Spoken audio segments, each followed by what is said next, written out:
कटारिया मोड़ पर पहुंचे। और यहाँ जो मैं दृश्य देख पा रहा हूँ गौरव, ये एक अद्भुत विहंगम मनोरम दृश्य है कि प्रधानमंत्री के साथ एक तरफ रविशंकर प्रसाद मौजूद है। पर ये और रोड बिहार शो के की जो हम तस्वीरें देख रहे हैं, हम देख रहे हैं महिलाएं भी बड़ी संख्या में इसमें आगे बढ़ती हुई नजर आ रही हैं। रोड शो को लेकर क्या हलचल नजर आ रही है? और साफ तौर पर तस्वीरें बहुत कुछ कह रही हैं। मैं वही आपको बताना चाह रहा था गौरव की जो महिलाएं हैं वो बड़ी तादाद में प्रधानमंत्री नरेंद्र मोदी का स्वागत करने के लिए यहाँ खड़ी है। आप दृश्यों में देखिए कि माथे पर साफा बांधी हुई है, उनका गेटअप बिल्कुल जो है वो बदला हुआ है। और उनका कहना है कि आधी आबादी का प्रतिनिधित्व जो है प्रधानमंत्री नरेंद्र मोदी के नेतृत्व में जिस तरीके से देश में बढ़ा है, उसकी कहीं न कहीं हम उसको थैंक्स करने के लिए, उनका अभिवादन करने के लिए, उसका शुक्रिया अदा करने के लिए ये तमाम महिलाएं पटना की सड़कों पर चल रही हैं प्रधानमंत्री नरेंद्र मोदी के काफिले के आगे। और उसके बाद मीडिया का काफिला है। और आप ये देखिए नजारा, पीएम मोदी किस तरीके से सड़क के दोनों किनारे जो लोग खड़े हैं, सड़कों के ऊपर खड़े हैं, फूलों की वर्षा हो रही है और जगह जगह पर कटआउट बनाए गए हैं, जगह जगह पर जो नजारे आए जा रहे हैं। अद्भुत मनोरम दृश्य हम कह सकते हैं। प्रधानमंत्री नरेंद्र मोदी पटना में पहली बार रोड शो करने के लिए पहुंचे हैं। और कल रविशंकर प्रसाद का जब मैंने इंटरव्यू किया था गौरव, तो उन्होंने कहा कि देश के नरेंद्र मोदी पहले प्रधानमंत्री हैं जो बिहार में रोड शो करने के लिए आए हैं। इससे पहले उनका कभी भी रोड शो बिहार में नहीं हुआ था या किसी भी प्रधानमंत्री का रोड शो नहीं हुआ था। तो ऐसे में कहीं ना कहीं यह जो रोड शो और सड़कों पर उमड़ा जनसैलाब, और ये देखिए कि हमारी ठीक दाहिनी तरफ जो प्रधानमंत्री का काफिला है, उससे हम कह सकते हैं कि बाईं तरफ ये जिस तरीके से काशी विश्वनाथ में के मंदिर में जब शाम के समय आरती की जाती है, उस आरती की भव्य छटा देखने को मिल रही है। और तमाम जो धार्मिक आस्था में, अनुष्ठान में आस्था रखने वाले लोग हैं, वो काशी विश्वनाथ की तर्ज पर आरती कर रहे हैं। और आरती के दौरान कहीं न कहीं बड़े बड़े दीपों की जो लड़ियां हैं, जो मालाएं हैं, वो साफ तौर पर देखने को मिल रही है। पटना की सड़कों पर प्रधानमंत्री अभिभूत हैं, उनके साथ बिहार के डिप्टी सीएम और प्रदेश अध्यक्ष सम्राट चौधरी भी दिखाई पड़ रहे हैं। और प्रधानमंत्री तमाम लोगों का अभिवादन स्वीकार कर रहे हैं। हाथ जोड़कर जो लोग रात की तर्ज पर जो लोग दीपों की लड़ियां लेकर आरती कर रहे हैं, उसका प्रधानमंत्री ने झुककर अभिवादन किया, उनका नमन किया। और यह दिखाता है कि जिस शालीनता और जिस व्यवहारिकता के साथ प्रधानमंत्री पटना की सड़कों पर लोगों का अभिवादन स्वीकार कर रहे हैं, अभिनंदन स्वीकार कर रहे हैं। और यह पहला मौका है जब देश के किसी प्रधानमंत्री ने बिहार में आकर रोड शो किया है। बिल्कुल बिल्कुल राजेश, आप बने रहिए हमारे साथ। वरिष्ठ सहयोगी हमारे विनोद मिश्रा जी भी हमारे साथ जुड़ चुके हैं। विनोद जी, साफ तौर पर हमने देखा कि रोड शो चाहे जहां भी हो देश भर में, जन सैलाब एक उमड़ कर सामने आता है, लोग फूल बरसाते हैं, प्रधानमंत्री का जोरदार तरीके से स्वागत करते हैं। कुछ तस्वीरें जो साफ तौर पर नजर आ रही हैं, पटना भी यहाँ पर वहाँ के जो लोग हैं वो भी काफी जोर शोर से प्रधानमंत्री का स्वागत करते हुए नजर आ रहे हैं। अद्भुत नजारा और ये अद्भुत जो दृश्य आप देख रहे हैं, जैसे राजेश अभी कह रहे थे कि ये बिहार से एक इतिहास बन रहा है। इतिहास में इसलिए कह रहा हूँ कि जब ये देखिए कि देश के पहला प्रधानमंत्री आज अगर पटना से इस बड़े एक रोड शो के आयोजन में शामिल है, साथ में वहाँ के सीएम नीतीश कुमार है, कैंडिडेट रविशंकर प्रसाद है, बाकी जो बीजेपी के वहाँ लीडर है। लेकिन ये अद्भुत मैं इसलिए कह रहा हूँ कि बिहार का जिस तरह से आप ये देखिए कि पटना और पाटलिपुत्र दो एक कंस्टिट्यूंसी है वहाँ राजधानी के पास में, ये पूरे देश के लिए जो मैसेज होगा तो ये बात अलग है, लेकिन बिहार के लिए ये एक बहुत बड़ा मैसेज है। ये संदेश है कि बिहार जो मुख्य धारा पे जो शिकायत रहती है कि बिहार अभी तक पिछड़ा हुआ है, प्रधानमंत्री का यह रोड शो और इसके बाद कल से जो 3 रैलियां प्रधानमंत्री की ताबड़तोड़ रैलियां हैं, तो आप कह सकते हैं कि इस इलेक्शन में ये 4th फेज तक आते आते अब इलेक्शन के मैदान में प्राइम मिनिस्टर मोदी एक नए धार देने जा रहे हैं। और वो नए धार जो है, उस धार को अगर आप ये इस तरह से हम समझे कि आज बंगाल में प्राइम मिनिस्टर मोदी 4 रैलियां करके पटना वो लौटे हैं और इस लौटने के साथ प्रधानमंत्री का यह रोड शो है। हम अंदाजा कर सकते हैं कि 42-45 डिग्री टेम्परेचर में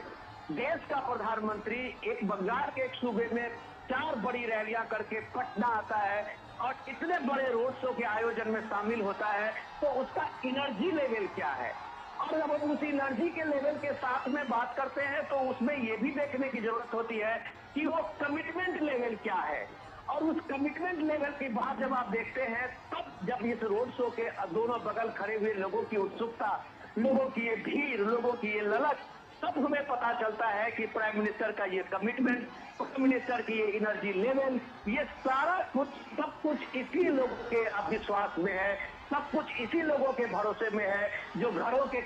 बालकनी में हो या जहां भी, जो देखिए ये छोटी छोटी सड़कें हैं जहां से ये सड़कों, ये काफिला गुजर रहा है प्रधानमंत्री मोदी का, वो सड़कें छोटी है क्योंकि पुराना पटना का वो इलाका है और ठसाठस भरी हुई दोनों सड़कों के बीच से प्रधानमंत्री मोदी का ये काफिला निकल रहा है। तो आप यकीन कीजिए कि जो राजनीतिक दशा दिशा की जो चर्चाएं टीवी पे जो भी होती रही हो, पटना के मन में, बिहार के मन में क्या है, ये रोड शो बता रहा है। और रोड शो में ये आकुलता लोगों की और जो लोगों की ललक बता रही है कि देश के लिए लोग चुनाव चुनते हैं, राज्य के जो वहां की स्थानीय समस्याएं हैं, वो किसी भी रूप में, कोई भी जाति कॉम्बिनेशन है, वो देश के कॉम्बिनेशन के सामने में पीछे छूट जाता है। और वो जब नरेंद्र मोदी सामने में होता है तो लोगों के सामने में सिर्फ देश होता है। और ये इस भीड़ से, इस लोगों की ललक से, इस रोड शो में बिहार से, पटना से ये साफ मैसेज है। बिल्कुल। विनोद जी, 2019 में हमने देखा कि बीजेपी सबसे बड़ी पार्टी बनकर यहाँ पर उभरती हुई नजर आई थी और साफ तौर पर 17 सीटों पर काबिज हुई थी। अब की बार के जो आंकड़े हैं, क्योंकि जेडीयू भी साथ में आ रही है, तो कहीं ना कहीं कह सकते हैं कि अब की बार बड़ी बढ़त की ओर भारतीय जनता पार्टी और एनडीए गठबंधन बढ़ता हुआ दिखेगा। डेफिनेटली, अगर आप ये देखिए कि सबसे पहले जो मैंने बताया कि पटना में आप जो जमीनी सच्चाई है उसको समझना चाहिए। देखिए, प्रधानमंत्री मोदी का अभी तक ये तीसरे फेज के पूरा होने और चौथे फेज के कल इलेक्शन से पहले तक 82 रैलियां प्रधानमंत्री मोदी ने किया है देश के अलग अलग कोने में। और बिहार से लेकर बंगाल तक और दक्षिण के राज्यों में जो प्राइम मिनिस्टर मोदी की जब आप रैलियां देखते हैं, लोगों की भीड़ देखते हैं, तब हमें इस बात को यकीन करना पड़ता है गौरव कि जो भी आप वहां स्थानीय मुद्दों को लेके या स्थानीय बहस में जो भी कास्ट कॉम्बिनेशन देते होंगे, राष्ट्र का मुद्दा, देश का मुद्दा अभी भी जानमानस में है। तो जब आप उमेश की बात कर रहे थे कि आप 2019 में भी देखिए यही कॉम्बिनेशन था, यही सारे मुद्दे लोकल लोगों के सामने में दिया गया था अलग अलग नैरेटिव्स में, लेकिन मुद्दा वही चला जो देश प्रथम, मुद्दा वही चला, मोदी का कोई विकल्प नहीं। मुद्दा इस बार भी 2024 में वही है कि मुद्दा सिर्फ मोदी और मोदी विरोध का है। तो सामने में, लोगों के सामने में मोदी दिखता है, जो ये रोड शो में आप ये अभिवादन करते हुए, जो लोगों के मोबाइल से एक एक पल की तस्वीर उतारते हुए, लोगों की भीड़, लोगों की ललक देखते हुए ये बताते हैं, जब आप देखते हैं तो आप कहते हैं कि राजनीति में क्रांति की शुरुआत पटना से होती है। तो राजनीति में जो देश का ये आप मिजाज देखते हैं, उसकी शुरुआत ये पटना का ये रोड शो आप दिखा रहा है कि मोदी है तो मुमकिन है। बिल्कुल विनोद जी, आप बने रहिए हमारे साथ। राजेश हमारे सहयोगी हमारे साथ जुड़े हुए हैं। राजेश, हमने देखा कि बिहार में आप जगह जगह पर गए और तमाम क्षेत्रों को आपने कवर भी किया, तो ऐसे में तमाम क्षेत्रों की, अच्छा राजेश के पास हम जाएंगे, लेकिन विनोद जी आपसे मेरा एक सवाल ये भी है कि जैसे हम बिहार की राजनीति को जब समझने की कोशिश करते हैं तो काफ़ी कुछ यहाँ पर आता है, तमाम समीकरण भी यहाँ पर बनते बिगड़ते हुए नजर आते हैं। ऐसे में अब की बार जो इंडी गठबंधन है वो आगे तो बढ़ता हुआ नजर आ रहा है, लेकिन जो साफ तौर पर एनडीए गठबंधन है वो ज़्यादा मजबूती के साथ आगे आ रहा है, क्योंकि जेडीयू भी साथ में है और अब की बार जो सीटें हैं वो और ज़्यादा आने की संभावना भी बनती जा रही है। विनोद जी, सबसे बड़ी बात है कि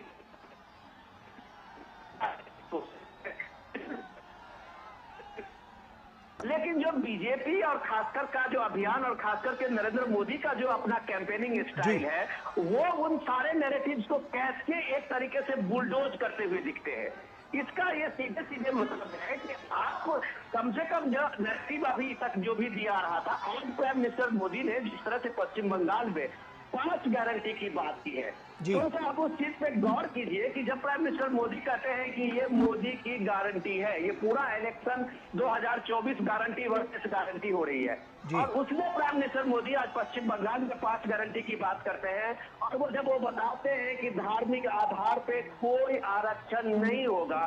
जब वो बताते हैं कि एससी ओबीसी के एससी एसटी ओबीसी के आरक्षण में कोई भी कोई इसको छू नहीं सकता, इसमें कोई इसको छेद नहीं सकता, कोई जब ये बताते हैं कि कोई भी काम और धारा 370 के का जो फैसला है उसको नहीं सकता, जब वो बताते हैं अपनी गारंटी में कि सीए का कोई नहीं उसको बदल सकता, तो इतने जो गारंटी है उस गारंटी के बाद जब लोग देखता है तो लोगों को लगता है ये मोदी है जो आजमाया हुआ है। उसको लगता है कि मोदी ने जो ये काम अपना जो भी चीजें आज तक किया है वो पूरा करके दिखाया है। और उसके कंपैरिजन में जब आप इतने सारे गारंटी 5 न्याय 25 गारंटी खटाखट इकोनॉमी वाली गारंटी कि आप सीधे सीधे किसी के अकाउंट में 1 लाख डाल देंगे, कोई कह रहा है कि हम आपको 2 करोड़ नौकरी दे देंगे, ये सारे गारंटी इसलिए ध्वस्त हो जाती है कि आपने अगर कभी नहीं ऐसा करके दिखाया है तो आज आप कर लेंगे, इसमें जनता यकीन नहीं करेगी। मोदी ने जो कहा है आर्टिकल 370 हटाने के लिए कहा तो करके दिखाया, राम मंदिर निर्माण की बात कही करके दिखाया, सीएए का कानून की बात कही तो करके दिखाया, जो मोदी ने कहा वो करके दिखाया है। तो ये सारे लोग अभी तक जो संविधान और आरक्षण ये सारी चीजें जब बात कर रहे थे तो उसको पीएम ने एक तरह से इन्हें कम से कम विपक्ष के इंडिया गठबंधन के इस सारे नैरेटिव को एक्सपोज किया है कि हम आरक्षण को किसी को छूने नहीं देंगे, लेकिन उसके साथ उन्होंने ये भी कहा कि हम धर्म के आधार पर इस आरक्षण को कभी ये मंसूबा पूरे नहीं होने देंगे। तो ये सारी बात इन सारे नैरेटिव्स को एक बड़ा मैसेज देता है काउंटर में जब पीएम मोदी की इस रैली को आप देखते हैं, और जब इस रैली में लोगों की ललक देखते हैं, देखिए हजारों हजार लोगों की हाथें उठी हुई है, हर के हाथों में वो मोबाइल फोन से एक एक लम्हे को कैच करते हुए देखिए ये रोड का काफिला बहुत धीरे धीरे से गुजर रहा है। जैसे कि मैं आपको बता रहा था कि बहुत वहाँ पे छोटी सड़कें हैं, पतली सड़कें हैं, ये पुराना शहर है, बिजनेस का कारोबारी वो इलाका है, और उस बीच में लोगों को कम से कम मैं कह रहा हूं कि घंटों इंतजार करना पड़ा होगा प्राइम मिनिस्टर मोदी का एक झलक पाने के लिए, और मोदी के लगभग हर लोगों को एक तरह से अभिवादन करते हुए उनसे रूबरू करते हुए आगे बढ़ता हुआ ये काफिला। तो ये जो अपार भीड़ अपार स्नेह है, ये लोगों की जो ये ललक है, और प्रधानमंत्री के पटना में ये पहला रोड शो है, ये एक इतिहास बनाने वाला होगा, ऐसा गौरव जरूर ऐसा दिखेगा। बिल्कुल, और ये इतिहास ही है जो आज साफ तौर पर बनता हुआ भी नजर आ रहा है, क्योंकि आज से पहले किसी भी प्रधानमंत्री ने यहाँ पर रोड शो नहीं किया है। तो इस बात की भी अगर हम इस बात को भी देखें तो काफी महत्वपूर्ण ये पूरा क्षण हो जाता है पटना वासियों के लिए और बिहार की जनता के लिए। हमारे साथ राजेश राज भी लगातार जुड़े हुए हैं। राजेश, अब आपका ही रुख कर रहा हूं। और राजेश, साफ तौर पर आपने बिहार में तमाम क्षेत्रों को कवर किया, वहां पर गए और जमीनी हकीकत क्या कहती है ये भी टटोलने की कोशिश की। आपकी बार का सियासी गणित क्या कहता है लोकसभा चुनाव को देखते हुए? देखिए, लोकसभा चुनाव की बात करें तो यहाँ पर चौथे चरण का मतदान जो है गौरव कल होना है, और हमने देखा कि 3 चरणों में जिस तरीके से मतदाताओं ने वोटिंग किया, हालांकि गर्मी और भारी तपिश जो थी, लू का जो है तपिश वो देखने को मिली, जिसकी वजह से शुरुआती 2 चरणों में मतदान का प्रतिशत कम रहा। लेकिन तीसरे चरण के बाद अब हम देख पा रहे हैं कि बिहार में मतदाताओं का जो उत्साह है वो 7वें आसमान पर नजर आ रहा है, और प्रधानमंत्री नरेंद्र मोदी के आगमन के बाद आगमन के नजारा पटना की सड़कों पर दिखाई पड़ रहा है। तो ये साफ तौर पर लग रहा है कि कहीं न कहीं जो उमंग, उत्साह और जोश मतदाताओं का ठंडा पड़ा हुआ था, वो पीएम मोदी के आगमन के बाद वह उत्साह जो है वो 7वें आसमान पर नजर आ रहा देखा जा सकता है। सड़क के दोनों किनारे लोग जो है प्रधानमंत्री मोदी का इस्तकबाल करने के लिए, उनका अभिवादन करने के लिए यहाँ पर खड़े नजर आ रहे हैं। हाथों में गुलाबों की पंखुड़ियां हैं, फूलों के लड़ियां हैं, और कहीं पर अयोध्या के राम मंदिर की झांकी दिखाई पड़ती है, तो कहीं पर मधुबनी पेंटिंग, मिथिला पेंटिंग की बाती दिखाई पड़ती है। कहीं पर कलाकार जो है माथे पर साफा बांधकर धागे से प्रधानमंत्री मोदी के चित्रों को उकेरते हैं, और जो यहाँ की महिलाएं हैं आधी आबादी का जो प्रतिनिधित्व करती हैं, वो महिलाएं माथे पर पाग बांधकर, साफा बांधकर प्रधानमंत्री मोदी को थैंक्स कर रही हैं कि आपने महिला आरक्षण विधेयक जो है, नारी शक्ति बंधन विधेयक के रूप में महिलाओं को जो सशक्त करने का काम किया है। इसके लिए बिहार की जो महिलाएं हैं वो प्रधानमंत्री मोदी के काफिले में उनकी गाड़ी के ठीक आगे नजर आ रही हैं और वो आगे चलकर पीएम मोदी का जोरदार अभिनंदन कर रही हैं। बिहार की सियासत की बात करें अगर गौरव, तो कहीं ना कहीं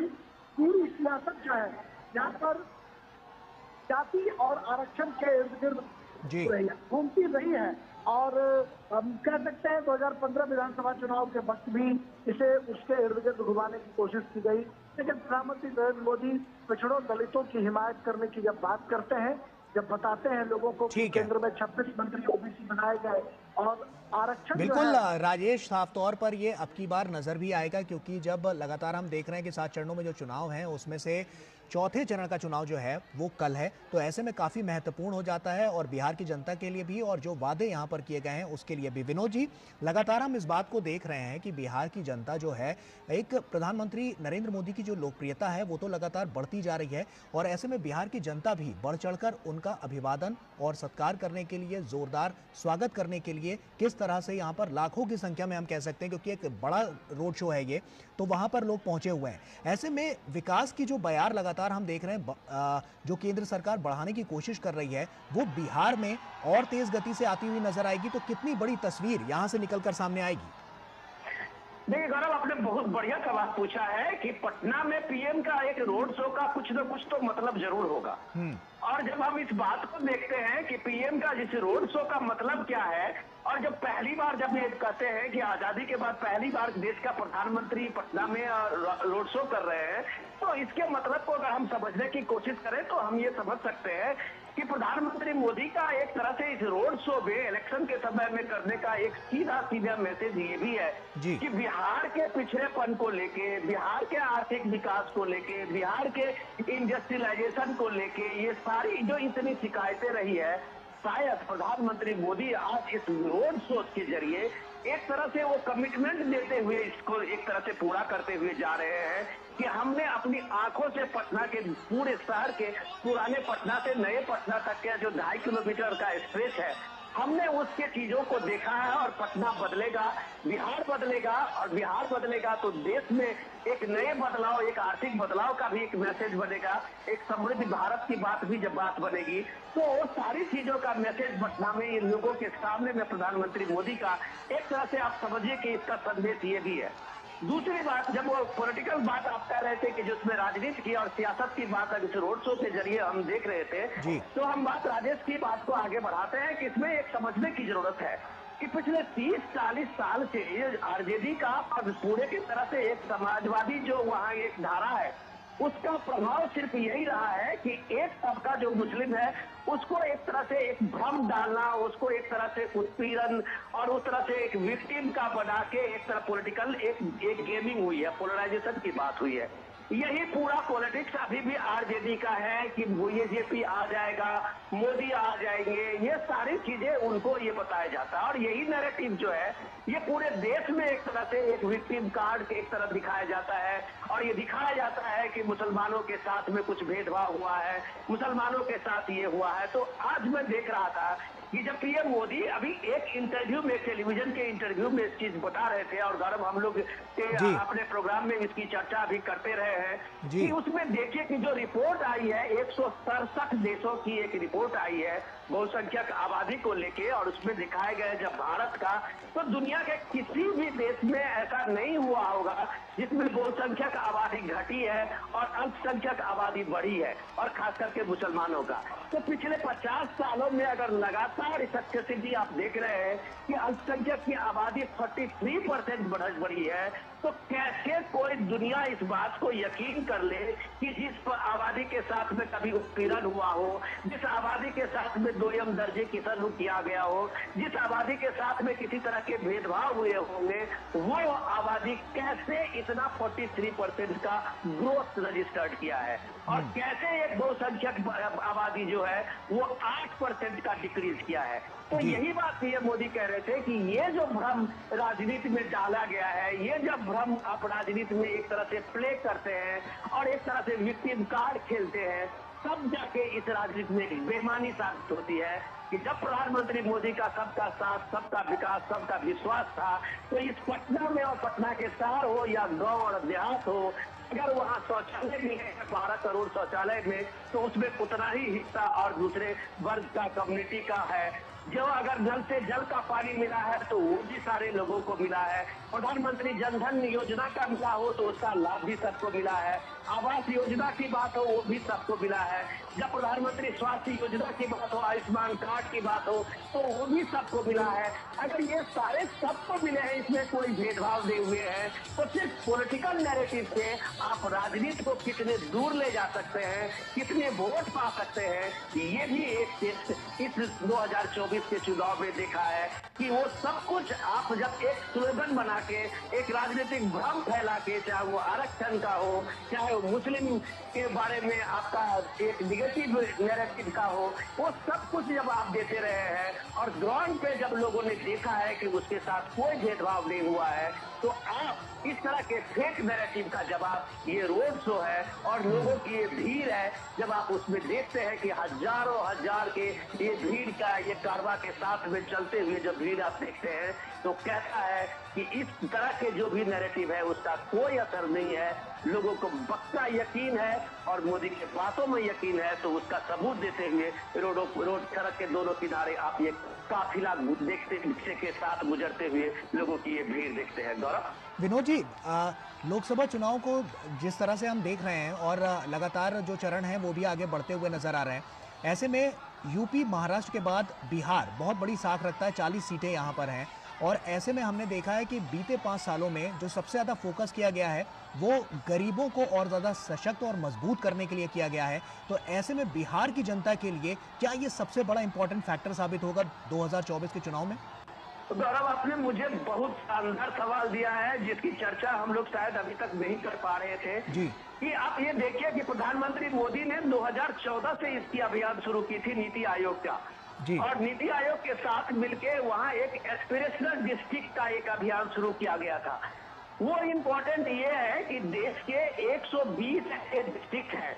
जो अति पिछड़े डिस्ट्रिक्ट रूप में ये जाने गए, जिसमें बिहार के कई ऐसे डिस्ट्रिक्ट है। मैं कह रहा हूँ कि बिहार के मैक्सिमम ऐसे डिस्ट्रिक्ट थे जो एस्पिरेशनल डिस्ट्रिक्ट के रूप में चिन्हित हुए थे और उस एस्पिरेशनल डिस्ट्रिक्ट के रूप में आप देखें कि वहाँ जो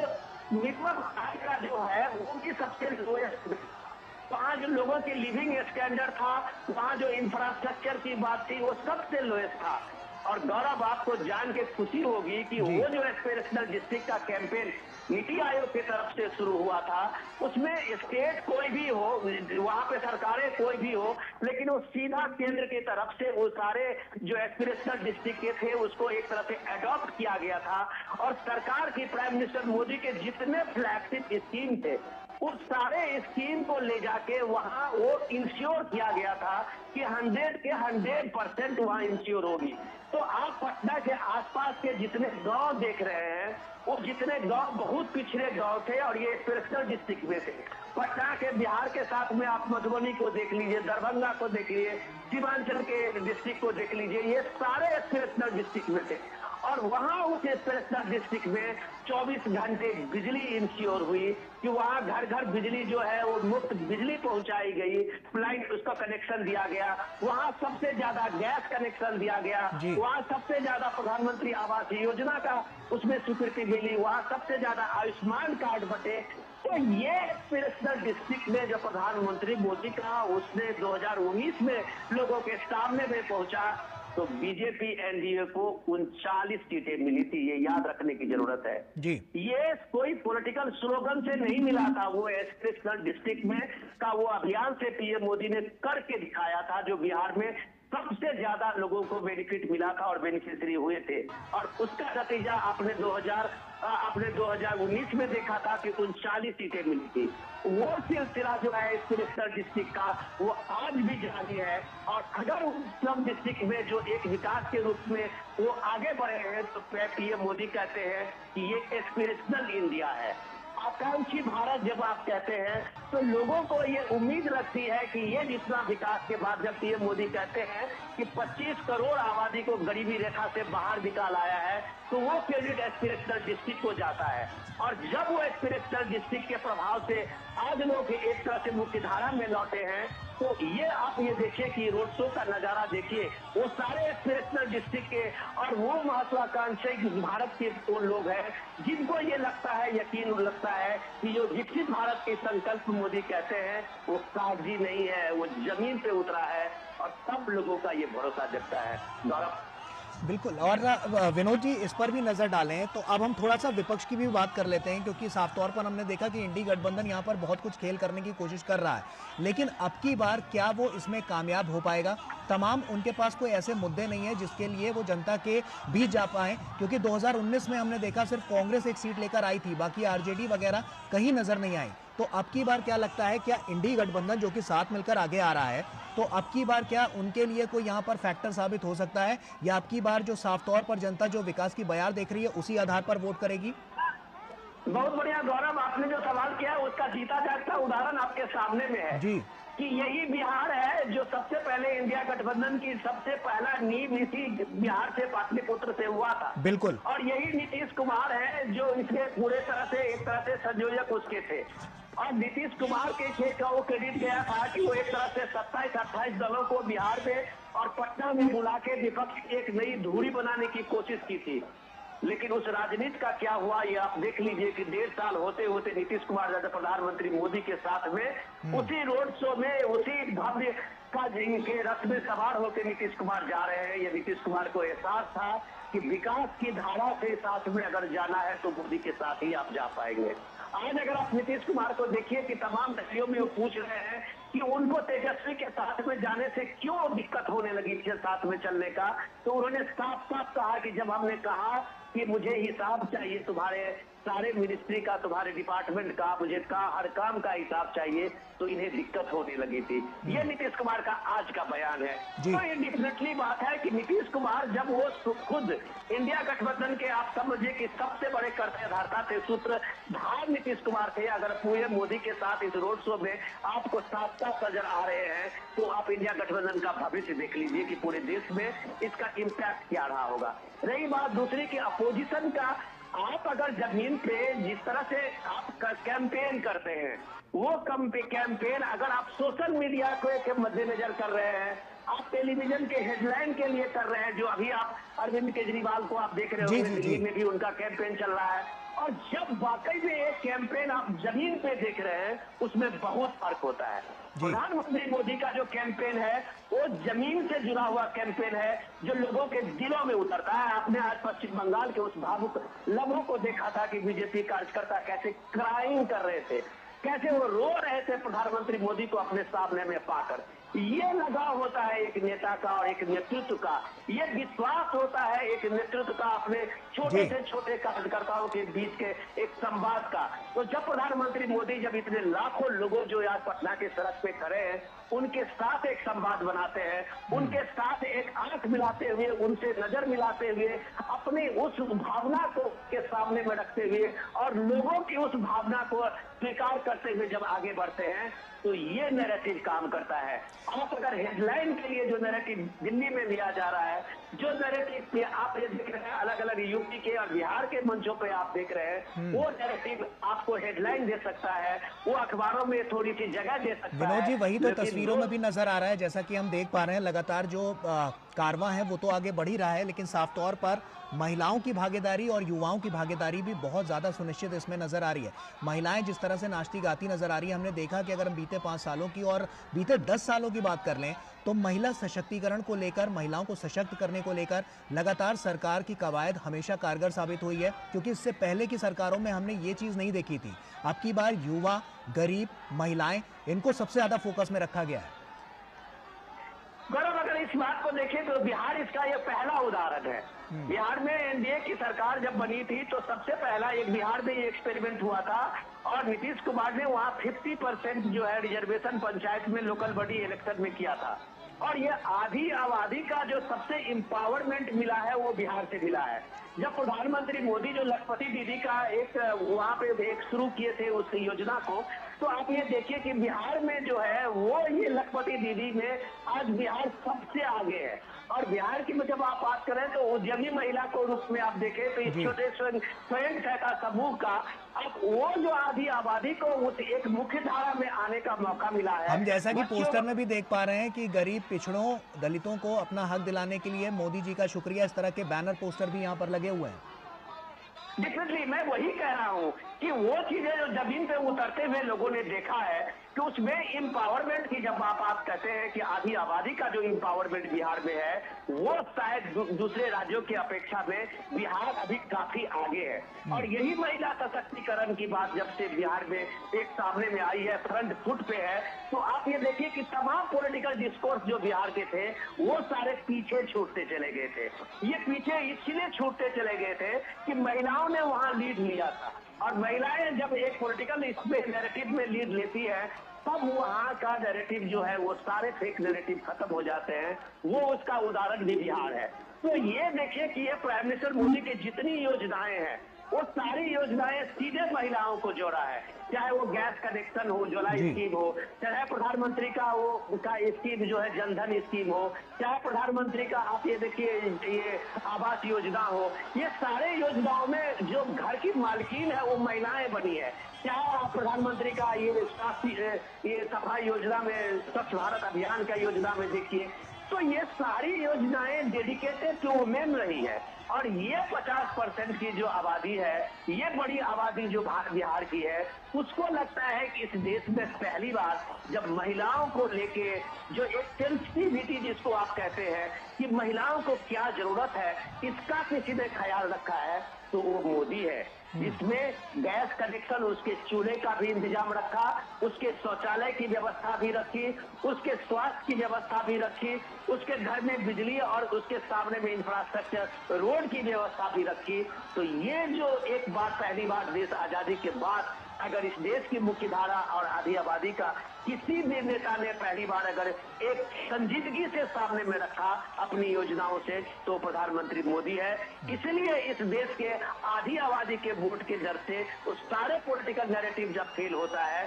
तब ये इस तरह का एजेंडा चलता है कि हम 5,000 देंगे, हम 2,000 देंगे, हम 1,000 देंगे। ये 1000 जो बरसता है वो इसी का डर है जिसको लगता है कि प्रधानमंत्री मोदी ने एक तरह से अपनी आधी आबादी में जबरदस्त तरीके से अपनी जगह बनाई है, जो ये महिलाओं को आप सामने चलते हुए देखते हैं। बिल्कुल विनोद जी, आप बने रहिए हमारे साथ। राजेश राज हमारे सहयोगी हमारे साथ जुड़े हुए हैं। राजेश, दूर दराज के इलाकों की जब हम बात करते हैं जहां पर पहले सुविधाएं नहीं पहुंच पाती थी, अब की बार क्या है वहां का समीकरण कि वहां तक जो तमाम केंद्र सरकार की योजनाएं, परियोजनाएं और जो लोगों तक पहुंचने की कवायद थी वो अब की बार क्या कुछ कह रही है और कितना अंतर नजर आया और कितना वहां पर जो तस्वीर है वो बदलती हुई नजर आई है?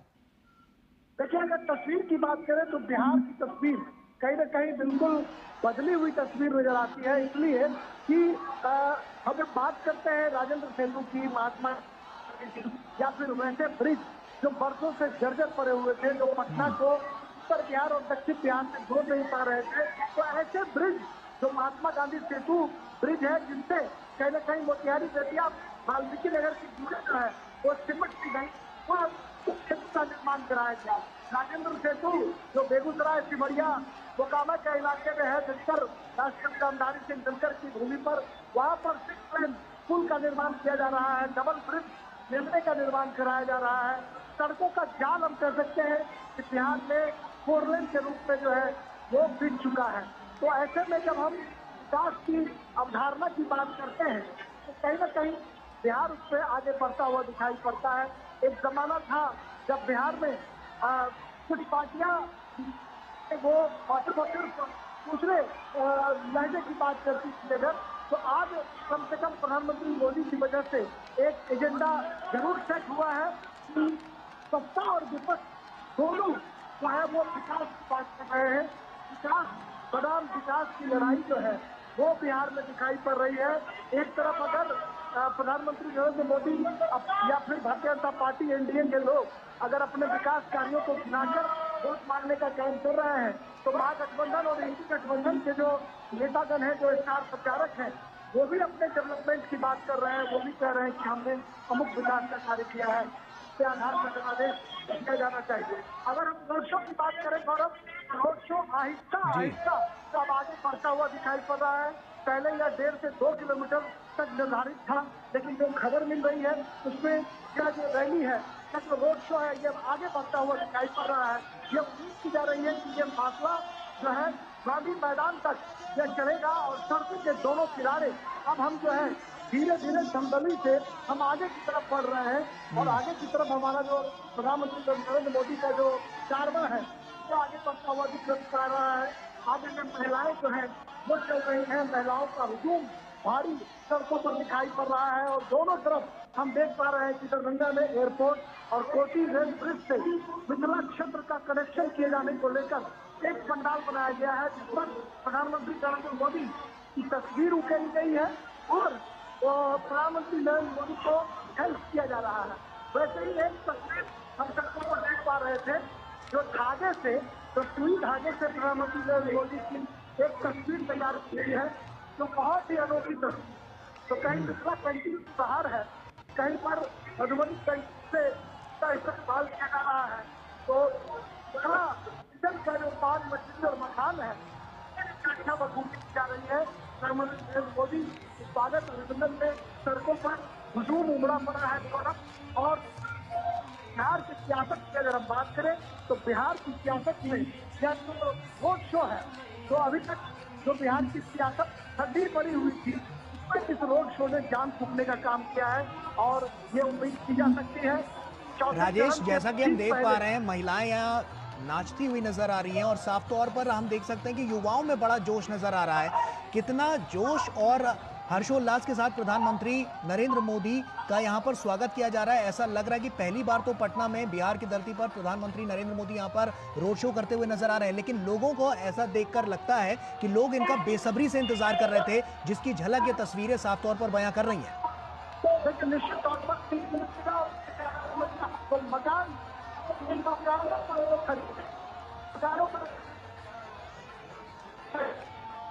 दोनों तरफ महिलाएं। चलिए राजेश, आप बने रहिए हमारे साथ। विनोद जी का रुख करते हैं। विनोद जी, हम साफ तौर पर देख रहे हैं कि जिस तरह से जो युवा हैं और जो तमाम यहाँ जनसैलाब नजर आ रहा है, आज का दृश्य तो बिल्कुल अद्भुत नजर आता है, क्योंकि चाहे घरों की छतों पर आप देख लें, खिड़कियों पर देख लें, दरवाजों पर देख लें, उसके बाद जो रोड है, सड़क है, वहां पर देख लें, लगातार हम देख रहे हैं कि जनसैलाब नजर आ रहा है और लोग नाचते गाते हुए नजर आ रहे हैं प्रधानमंत्री के इस स्वागत के लिए। ऐसे में प्रधानमंत्री को अपने बीच पाकर कहीं ना कहीं एक उम्मीद की जो किरण है वो एक बार फिर से उजागर होती हुई नजर आ रही है कि जो भरोसा था वो सही था और आने वाले समय पर और ज्यादा भरोसा करेंगे। आम चुनाव के बाद तो और ज्यादा यहाँ पर जो विकास की बयार है वो बहती हुई नजर आएगी। विनोद जी, लगता है कि एक बातें तो छूट रही थी जो बहुत महत्वपूर्ण चीज जी थी। जी, वो महत्वपूर्ण ये है कि आप रविशंकर प्रसाद को देखते हैं प्रधानमंत्री के इस रोड शो में साथ में, और रविशंकर प्रसाद रामलला विराजमान के वकील रहे हैं। और रामलला विराजमान के वकील मैं इसलिए कह रहा हूँ कि राम मंदिर अभियान की बात जब आप कहते हैं, उस संघर्ष की बात कहते हैं, तो रविशंकर प्रसाद उसके पहले वकील वही थे। अब बीजेपी में उसके बाद वो मंत्री भी बने हैं, बहुत कद्दावर नेता भी है, लेकिन उनकी पहचान वो राम मंदिर के साथ में है जी। तो रामलला के विराजमान को प्राण प्रतिष्ठा के बाद, अयोध्या में राम मंदिर बनने के बाद, अब सोचिए कि उस बिहार में उसका किस तरह का एक बना होगा जी। आप ये सोचिए कि बिहार में जिस तरह जब वहाँ के कार सेवा की बात हो रही थी, अयोध्या में जिस तरह राम मंदिर का उस समय में संघर्ष चल रहा था, तो सबसे पहला वो बिहार के ही था अभियान की शुरुआत करने वाला, और उस अभियान की शुरुआत बिहार से ही हुई थी, सीतामढ़ी से। ये जानकी की भूमि भी है, तो जब ये सीता की भूमि से अगर इसकी एक शुरुआत हुई थी राम मंदिर निर्माण की और राम मंदिर संघर्ष अभियान की जब शुरुआत हुई थी तो उसकी शुरुआत भी बिहार से हुई थी। आज उसके सामने में अयोध्या में भव्य राम मंदिर का निर्माण हुआ है, उसकी प्राण प्रतिष्ठा हुई है। तो आप सोचिए कि बिहार के किसी भी घर से शायद ही कोई बाकी रहा होगा जो कोई अभी पहुंचा नहीं होगा उस राम मंदिर के दर्शन में और उस अयोध्या के उस भव्य अयोध्या दिव्य अयोध्या को देखने के लिए। और जब वो वापस आया होगा तो आप सोचिए कि कितने लोगों के बीच में उसकी भव्यता और राम मंदिर के निर्माण से लेके और राम लला के विराजमान के वहां पे होने की वो बातें बताई होगी। तो इस रोड शो में जो आप भीड़ देख रहे हैं, ये उत्सुकता देख रहे हैं, वो राम मंदिर निर्माण का भी है। वो आप जो भव्यता देख रहे हैं वो राम मंदिर के प्राण प्रतिष्ठा का भी है। वो जब आप भव्यता देख रहे हैं तो उस आयोजन में उस 500 साल के संघर्ष की गाथा भी है जो एक तरह से एक नॉलेजमेंट है। वो जब आप इस तरह की लोगों की वो ललक देख रहे हैं तो पटना गवाह है उस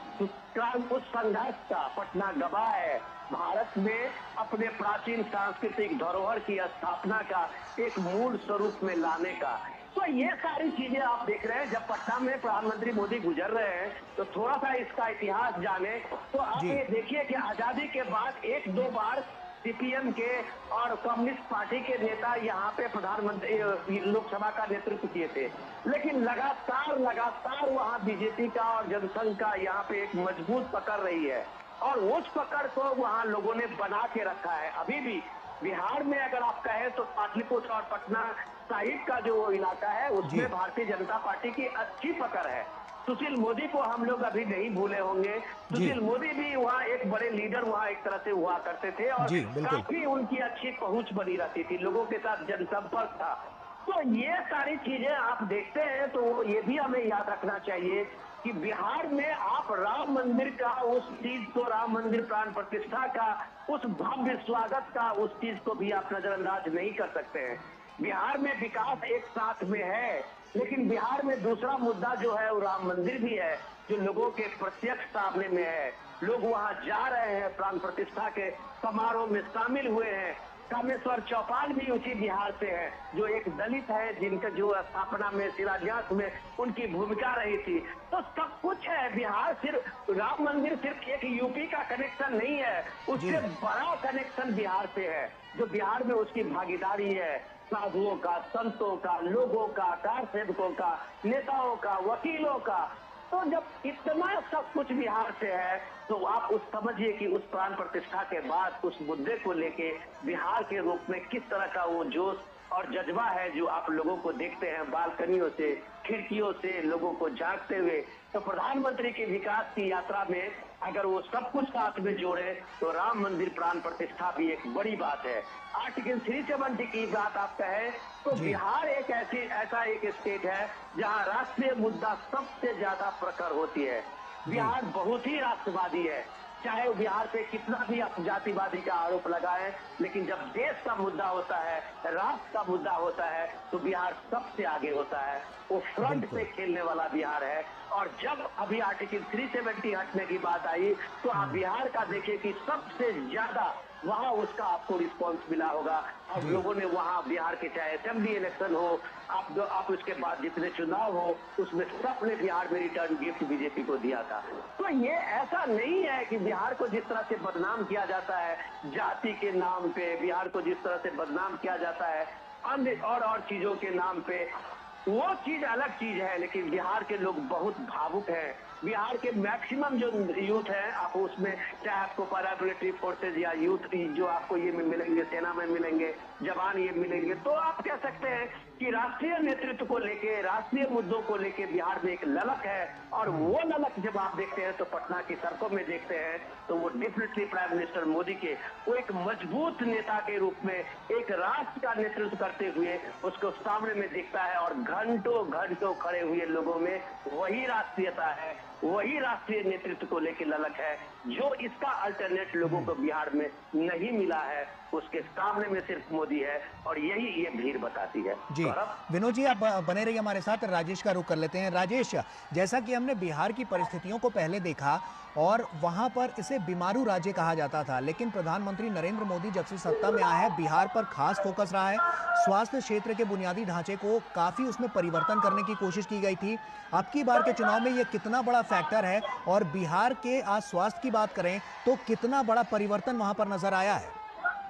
लेकिन मैंने आपको पहले भी कहा गौरव कि बिहार में चाहे रेलवेज की बात करें, रोडवेज की बात करें, हाईवेज की बात करें या फिर वाटरवेज की बात करें, इन तमाम क्षेत्रों में बिहार में कई तरह के काम हुए हैं। सिमरिया बेगूसराय में आप देखें, नितिन गडकरी जो राष्ट्रीय राजमार्ग मंत्री हैं वो पहुंचे थे, उन्होंने वहां पर। राजेश, ये भी चाहूंगा कि आप साथ ही साथ ये भी बताएं कि ये जो आज का रोड शो है वो किन किन जगहों से होते हुए गुजर रहा है और क्या क्या इंपॉर्टेंट फैक्टर्स रहने वाले हैं। मैं तो आपको रोड शो की व्याख्या ही शुरू से कर रहा था गौरव, लेकिन मैं समझ पा रहा हूँ कि रोड शो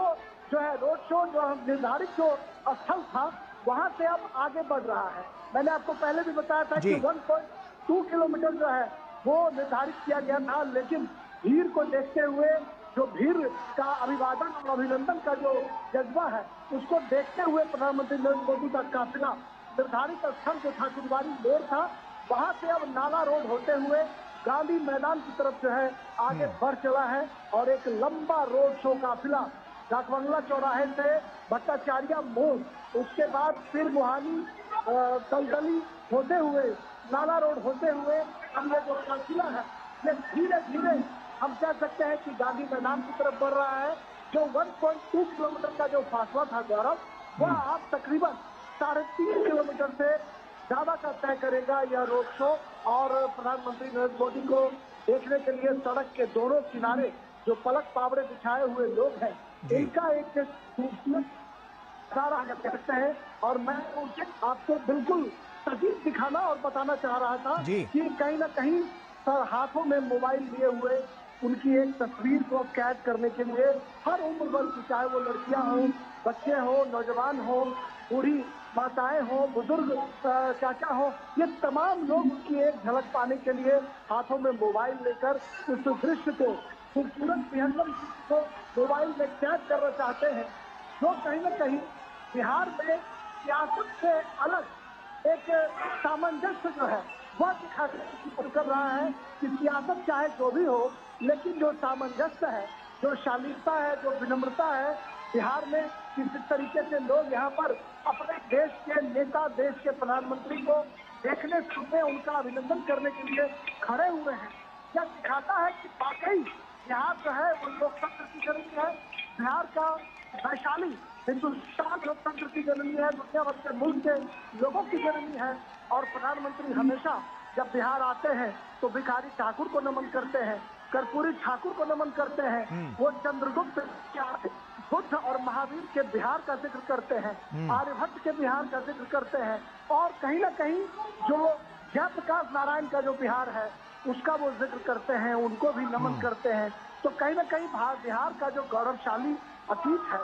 गौरवशाली अतीत की झलक एक बार फिर पटना की सड़कों पर देखी जा रही है और लगातार पटना की। राजेश, आपने कर्पूरी ठाकुर का जिक्र किया, मेरा सवाल इससे जुड़ा हुआ है कि कर्पूरी ठाकुर को मरणोपरांत अब जैसे केंद्र सरकार ने भारत रत्न से नवाजा है, तो ऐसे में अब की बार ये कितना इम्पैक्ट है और इससे जो बिहार की जनता है वो कितना खुश नजर आई है? हेलो जी राजेश, कर्पूरी ठाकुर को जिस तरह से भारत रत्न से सम्मानित किया गया मरणोपरांत, भारत सरकार का ये एक बहुत बड़ा फैसला था, तो ऐसे में वहां की जनता, बिहार की जनता, क्योंकि आपने वहां पर तमाम क्षेत्र कवर किए हैं, तो ऐसे में वहां पर इसका कितना इम्पैक्ट पड़ता हुआ नजर आया? कर्पूरी ठाकुर भारत रत्न से नवाजे गए हैं और तौर पर कर्पूरी ठाकुर बिहार की धरोहर है और बिहार की धरोहर कहीं सबकी एक पहचान रही है। और जिस तरीके से प्रधानमंत्री नरेंद्र मोदी ने उनको सम्मान देने का काम किया, उनको भारत रत्न देने का फैसला किया, इससे जो गरीब, गुरबा, पिछड़े वर्ग के जो लोग हैं उनमें काफी रुचि देखी गई। और शायद यही वजह थी कि जब भारत रत्न लेने के लिए उनके जो बेटे हैं रामनाथ ठाकुर, राज्यसभा के सांसद हैं, वो जब वहां पर पहुंचे राष्ट्रपति भवन के सभागार में, तो एक अद्भुत नजारा देखने को मिल रहा था। और ये माना जा रहा था कि गरीब परिवार से आने वाले जो कर्पूरी ठाकुर हैं, गरीब परिवार से बिलोंग करने वाले जो कर्पूरी ठाकुर हैं, उनको भारत सरकार ने भारत रत्न से नवाजने का काम किया। इसकी सराहना चारों तरफ हम कह सकते हैं की जा रही है। और पिछड़े दलित वर्ग के लोगों को सम्मान दिलाने की बात जब कभी की जाती है तो प्रधानमंत्री नरेंद्र मोदी इसके यहाँ जरूर बताने की कोशिश करते हैं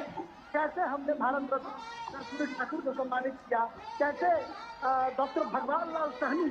जो बिहार से आते हैं उनको ओबीसी कमीशन का चेयरमैन उन्होंने बनाया था। अभी हंसराज अहीर ओबीसी कमीशन के चेयरमैन हैं, लेकिन अपनी 2019 की सभाओं में पीएम मोदी ये बताते थे कि हमने ओबीसी कमीशन को कैसे संवैधानिक दर्जा दिया और डॉक्टर भगवान लाल सहनी को पहला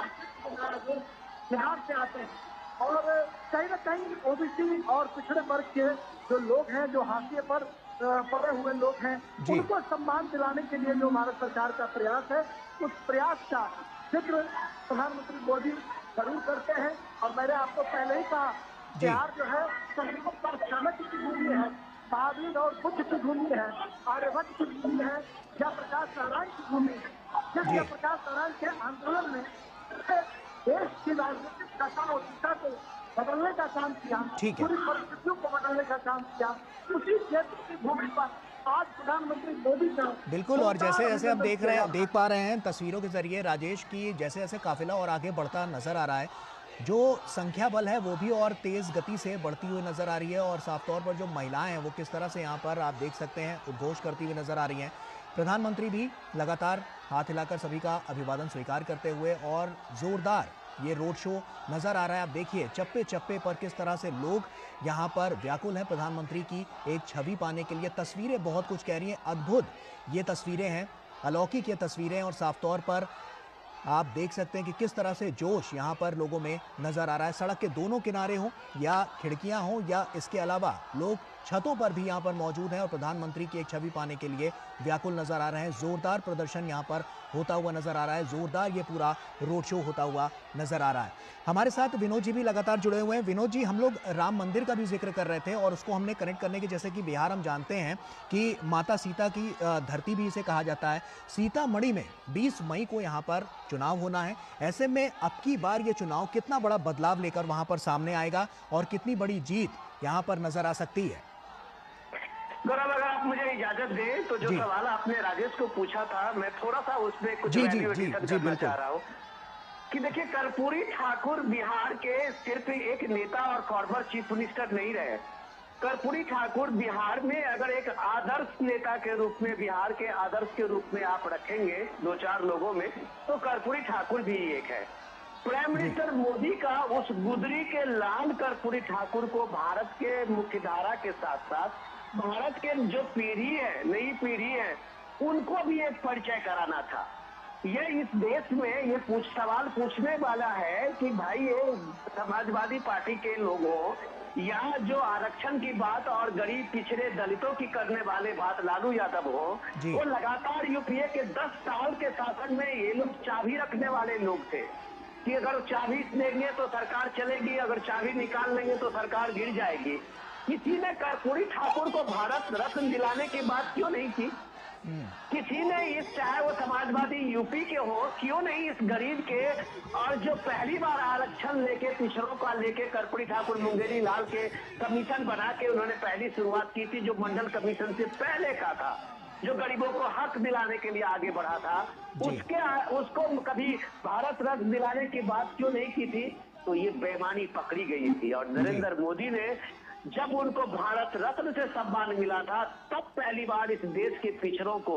उस दलितों का एक स्वाभिमान का एक जवाब उसको ये मिला था कि उसके कर्पूरी ठाकुर, उस गुदरी के लाल को भी देश ने सम्मानित किया है, देश ने उसको रिकॉग्नाइज किया है उनके मरने के बाद भी। तो ये बड़ी बात थी। वो कर्पूरी ठाकुर की बिहार में शख्सियत थी कि आज अगर लालू यादव जो अपना एक परिवार चला रहे हैं, वो कर्पूरी ठाकुर उनसे पहले 2 बार चीफ मिनिस्टर हुए थे और अपने परिवार के किसी व्यक्ति को राजनीति में आने नहीं दिया था। वो कर्पूरी ठाकुर थे जो उसी समस्तीपुर से आते हैं, जो कर्पूरी ठाकुर थे जो अपने लिए एक घर नहीं बना पाए। वो अपने मरने के बाद भी उनका झोपड़ी का एक घर रहा और आज आलीशान बंगले लगभग हर मेट्रो में लोगों के पाए जाते हैं, नेताओं के पाए जाते हैं, समाजवादियों के पाए जाते हैं। तो उन सारे समाजवादियों के लिए कर्पूरी ठाकुर वो आदर्श है, वो मॉडल है। तो उस मॉडल को नरेंद्र मोदी ने भारत रत्न दिया था, जो देश को एक गौरव करने की बात थी कि हमारे देश में ऐसे गुदरी के लाल भी हुए हैं।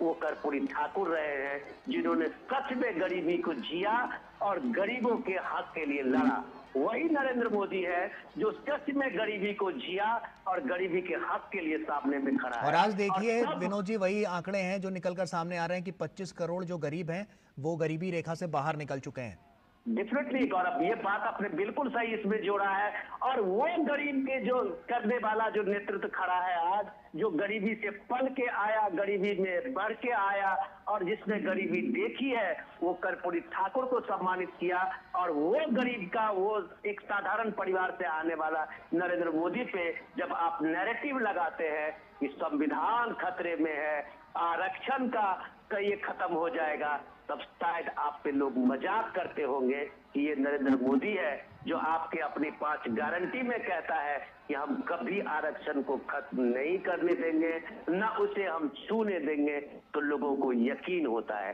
ये बात मैं इसलिए जोड़ता हूँ। दूसरा सवाल पे आपका सीतामढ़ी पे आता हूँ कि देखिए ये मिथिला का भी ये पूरा सीतामढ़ी से लेकर नेपाल का वो तराई क्षेत्र रहा है, जहाँ जानकी का नाम से ही लोग अपने को एक पहचान जोड़ते हैं। हम जब कहते हैं कि हम राजा जनक के उस भूमि से आते हैं तो हमारी एक पहचान मिथिला और जानकी से होती है। और जब उस पहचान से होती है और जब प्रभु राम की अयोध्या में आज विराजमान होती है, भारत का वो सत्य जगह है, भारत का जब वो पुरुषत्व जगह है, तो मिथिला और वो सीतामढ़ी किस तरह से पीछे रह जाएगी। तो ये सोचने की बात है कि राम मंदिर के वहां प्राण प्रतिष्ठा रामलला के आने के बाद इन सारे इलाकों में एक जो चेतना जगी है। अब आप देखिए कि सीतामढ़ी में जानकी का भी मंदिर की शुरुआत होने लगी है और वो लगभग पंडोरा धाम ऐसा कहा जाता है कि वहाँ शुरुआत लगभग हो चुकी है। तो भारत ने अपने सनातन ने अपने पुराने उस स्वरूप को अब पाने लगा है, लोगों में एक गर्व की अनुभूति होने लगी है।